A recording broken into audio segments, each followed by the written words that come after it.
چاند کی گردش سے اور اس کی منازل سے حضرت انسان کو کچھ سمجھایا جا رہا ہے کہ جب تو پیدا ہوا تھا تو چاند کی طرح سارا زمانہ تیرا منہ دیکھنے آیا تھا، تو بھی اس وقت لوگوں کی توجہ کا مرکز بن گیا تھا، اور پھر منازل طے کرتا رہا، اور جوانی کی دہلیز پہ جب تم نے قدم رکھا اور تو بدر تمام ہوا، جب شباب کی بجلیاں تیری آنکھوں سے ٹپکنے لگی، تو پھر تیری نظر کا خمار بھی کئیوں کے دل لوٹتا تھا، کئیوں کی نیندیں اچاٹ کر دیتا تھا۔ جس طرح چاند جب جوبن پہ ہو تو چکور کا دل لرزتا ہے، اور سمندر میں جوار بھاٹا پیدا ہو جاتا ہے، لہریں اٹھتی ہیں، طوفان پیدا ہوتے ہیں، تو جب بندہ بھی جوانی کی دہلیز پہ ہوتا ہے تو وہ بھی طوفان اٹھاتا ہے، دلوں میں جوار بھاٹے پیدا ہوتے ہیں۔ تو وہ لمحے بھی آئے کہ تو نے دلوں کی بستیاں اور دلوں کی دنیا پر ہلچل پیدا کر کے رکھ دی۔ تیرا شباب لوگوں کی زندگیوں کے اندر گھلتا رہا، اور کتنوں کی نیندیں اچاٹ ہوتی رہیں، تیری زلف کے شکن کتنوں کا قرار لوٹ کے لے گئے۔ لیکن پھر وہ لمحہ بھی آیا، حتی آدھا کل ارجون القدیم، پھر بوڑھا ہو گیا، پھر تجھے کوئی دیکھنے بھی نہیں آتا، کوئی تجھ سے اداس بھی نہیں ہوتا، بچے بھی کترا کے گزر جاتے ہیں۔ کہا انسان ذرا چاند کی منزلوں کو دیکھ، یہی چاند کتنا پیارا تھا، اور آج اسی چاند کو کوئی دیکھتا بھی نہیں ہے۔ بچہ جب پیدا ہوتا ہے تو اس کی مسکراہٹ دل کھینچتی ہے، اور جب بوڑھا مسکراتا ہے تو اس وقت جو ہے لوگوں کی توجہ نہیں ہوتی۔ بچے کی زبان جو ہے وہ اڑ اڑ کے جب بولتا ہے تو اس کی توتلی زبان کا حسن دلوں میں نکھار پیدا کرتا ہے۔ ماں بھی بلہاری جاتی ہے، باپ بھی صدقے جاتا ہے، بہنیں بھی جو ہے وہ قربان جاتی ہیں۔ تو بچے کا ٹوٹا لہجہ اور توتلی زبان خوشیوں کی ایک لہر ہوتی ہے، لیکن جب بڑھاپے میں فالج کی وجہ سے زبان میں لکنت آ جائے، اب توتلا پن پیدا ہو جائے، اب زبان اٹکنے لگے، تو بچے بھی مذاق اڑاتے ہیں۔ ایک لمحہ وہ تھا کہ زبان توتلی تھی تو حسن تھا، آج لمحہ وہ گیا کہ حتی آدھا کل ارجون القدیم، کھجور کی ٹہنی سے جب پھل توڑ لیا جائے، اب اس ٹہنی کو کون پوچھتا ہے؟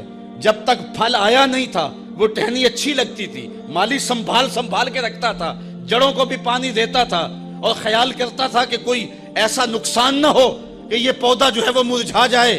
پھر جوبن پہ آیا، اور جب کھجوریں لگیں تو اس نے پھر رسیاں بھی باندھی اور کھجوروں کو سنبھالنے کے لیے سب کچھ کیا۔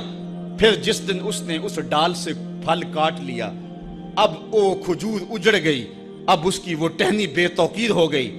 انسان کی زندگی کا جب شباب لٹ جاتا ہے اور بڑھاپے میں جب وہ کسی قابل نہیں رہ جاتا، تو پھر اس کی بھی یہ مثال ہے، حتی آدھا کل ارجون القدیم، جیسے کھجور کی پرانی ڈال ہو۔ اپنی نظر اور شرمگاہ کی حفاظت کریں۔ اس دور کا سب سے بڑا فتنہ یہ ہے کہ نگاہیں پاک نہیں رہی، نگاہیں غلیظ اور گندی ہو گئی، شرمگاہوں میں وہ تقدس نہیں رہا ہے۔ حضور علیہ السلام نے ارشاد فرمایا، من زنا زنیا بہی ولو بہی تانے دارے ہی، جس شخص نے زنا کیا یہ عمل اس کے گھر بھی لوٹے گا، اگرچہ اونچی اونچی دیواریں کیوں نہیں کر دیتا۔ یہ مکافات عمل ہے۔ گندم از گندم بروئے جو جو از مکافات عمل غافل مشو، گندم بو گے تو گندم کاٹو گے، جو بو گے تو جو کاٹو گے۔ نظر کو تقدس دو، نظر کو پاکیزگی دو۔ حضرت لقمان حکیم کہتے ہیں کہ میں کئی نبیوں سے ملا ہوں، کئی نبیوں سے ملاقات کی ہے، اور میں ان سے 2 4 باتیں جمع کی ہیں، اور ان ساری باتوں کو میں نے جمع کر کے 100 باتیں جمع کی ہیں، اور ان کا پھر میں نے خلاصہ تیار کیا ہے۔ ان میں 8 باتیں الگ کی ہیں۔ ان 8 باتوں میں ایک بات یہ ہے، جب کسی کے گھر جاؤ تو نظر کو حفاظت میں رکھو۔ جس شخص کے مہمان بنو، جس کے گھر جاؤ، تمہاری نظر نہ بھٹکنے پائے۔ نظر اگر غیر محرم کو شہوت سے دیکھتی ہے، حدیث میں آتا ہے کل قیامت کے دن جہنم کی آگ سے بھر دی جائے گی، وہ سخت رسوا ہوگا۔ آج میڈیا کی آوارگی اور انٹرنیٹ پہ جو کچھ ہو رہا ہے، ٹیلی ویژن اور سینما جو بدتمیزی پھیلا رہے ہیں، اور موبائل پیکج جس طرح بے حیائی کو فروغ ہو رہا ہے، ہم اس کے خلاف پوری قوت کے ساتھ بند باندھیں۔ اپنی اولادوں کے ہاتھوں سے ناول چھین لو، ان کے ہاتھوں سے جو ہے وہ فلمیں چھین لو، ان کی خلوتوں پہ نظر رکھو اور ان کی حفاظت کرو۔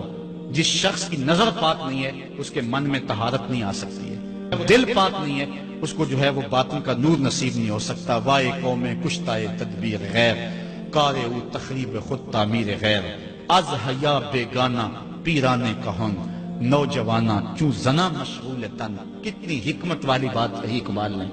وہ اپنے دور کا دکھڑا سناتا ہے جس دور سے ہم گزر رہے ہیں. اب تو عجیب حال ہو گئے. اقبال کہتا ہے یہ جو میرا دور ہے، جوان تو جوان رہے، بوڑھوں کی نظروں میں حیا نہیں رہا.